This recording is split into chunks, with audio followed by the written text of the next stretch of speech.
Good morning students. हम लोगों ने अपना 9th चैप्टर स्टार्ट किया हुआ था, that is force and work. हमने क्या देखा था? फोर्स क्या है? पुश या पुल है किसी भी ऑब्जेक्ट को, ठीक है। और दूसरा क्या हमने देखा था कल? एक फ्रिक्शन फोर्स होता है। इस फ्रिक्शन फोर्स की वजह से हमारे क्या होता है, हम अपने हमारी मूवमेंट क्या होती है, स्लो डाउन भी हो सकती है, स्टॉप भी होती है। अगर सरफेस रफ होगा तो फ्रिक्शन फोर्स ज़्यादा होगा और सरफेस स्मूथ होगा तो फ्रिक्शन फोर्स कम होगा, ठीक है। तो फ्रिक्शन किस किस वजह से अफेक्टेड होता है? नेचर ऑफ द सरफेस, कि सरफेस कैसा है, रफ है या स्मूथ है। दूसरा वेट ऑफ द ऑब्जेक्ट, अगर वेट ज़्यादा है तो फ्रिक्शन फोर्स ज़्यादा है और वेट कम है तो फ्रिक्शन फोर्स कम है, ओके।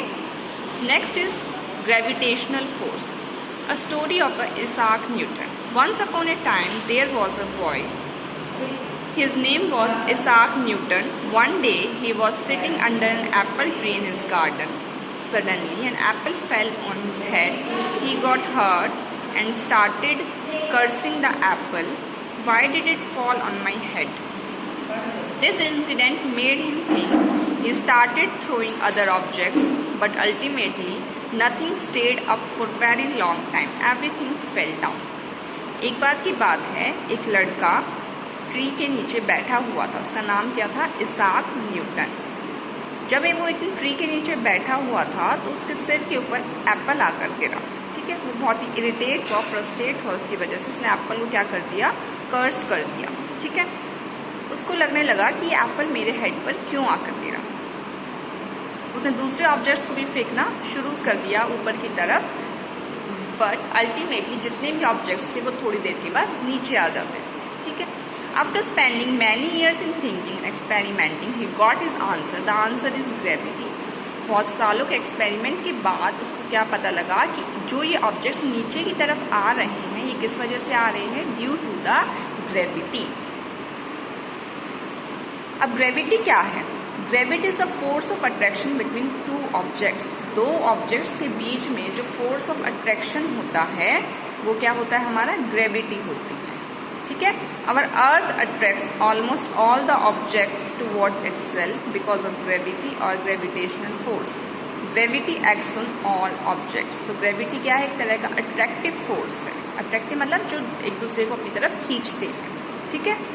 हमारी जो अर्थ है वो ऑलमोस्ट सभी ऑब्जेक्ट्स को खींचती है, क्योंकि अर्थ में ही क्या है? ग्रेविटी है और ग्रेविटेशनल फोर्स है, ठीक है।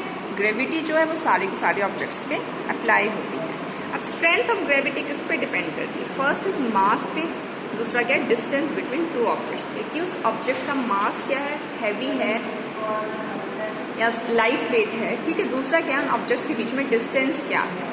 The magnitude of gravitational force is not the same everywhere.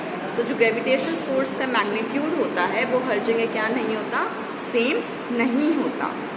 In the same way, जैसे मून है, मून पे ग्रेविटेशनल फोर्स क्या होता है? आपका कम होता है, और अर्थ पे आपका ग्रेविटेशनल फोर्स क्या होता है? ज़्यादा होता है। तभी मून पे क्या होता है? अगर आप मून पे जाओगे तो आपको अपना वेट क्या है? कम लगेगा, लेकिन आपको जो आपका वेट है अर्थ, जो वेट आपका अर्थ पे है उसका 1/6 आपका मून पर हो जाता है। तभी मून पे आप देखोगे कभी कभी कि जो आप एस्ट्रोनॉट्स जाते हैं उनको अपना वेट क्या लगता है? बहुत ही ज़्यादा हल्का लगता है। They are feel like that they are floating on the moon, क्योंकि उनका वेट क्या हो जाता है? वहाँ पर जाकर बहुत ही ज़्यादा हल्का हो जाता है। अगर कोई 48 kg का है तो मून पे उसको अपना वेट कितना लगेगा?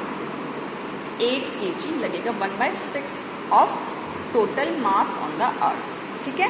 तो मून पे ग्रेविटी क्या होती है? कम होती है, और अर्थ पे ग्रेविटी ज़्यादा होती है। Applications of the gravitational force, speed increases as you go downhill, it causes water to flow downwards, it pulls you down when you try to climb up on a wall, and it helps us to stay naturally on the earth. तो gravitational force की वजह से क्या क्या होता है? जैसे हम लोग स्लाइड करते, जैसे ये देखो यहाँ पे क्या हो रहा है ये, तो इसको क्या है? इसकी स्पीड बढ़ जाएगी जब ये नीचे की तरफ आएगा, ठीक है। क्योंकि क्या है? एक तो ये खुद से मूव कर रहा है, दूसरा क्या है? ग्रेविटेशनल फोर्स इसको अपनी तरफ अट्रैक्ट कर रहा है, ठीक है।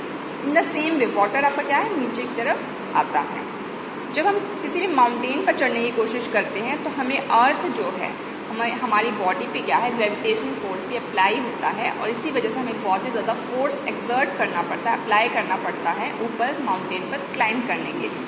अब जो हम अर्थ पे हैं ये भी हम किसकी वजह से ही हैं? ग्रेविटेशनल फोर्स की वजह से। Okay, look at the given pictures. It seems that everyone is applying force but the result of applying force is not the same. But जो हम फोर्स अप्लाई करते हैं वो सेम नहीं है।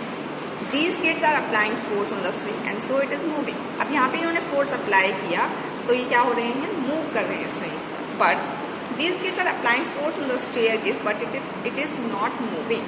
अब स्टेयरकेस पे क्या है, फोर्स अप्लाई कर रहे हैं हम, ठीक है, बट क्या हो रहा है, वहाँ पर वो मूव नहीं कर रहे हैं। तो अप्लाइंग फोर्स हमें ऐसा लगता है कि हम फोर्स अप्लाई कर रहे हैं but not in every case हम मूव नहीं करते। ठीक है, बाकी कल कंटिन्यू करेंगे।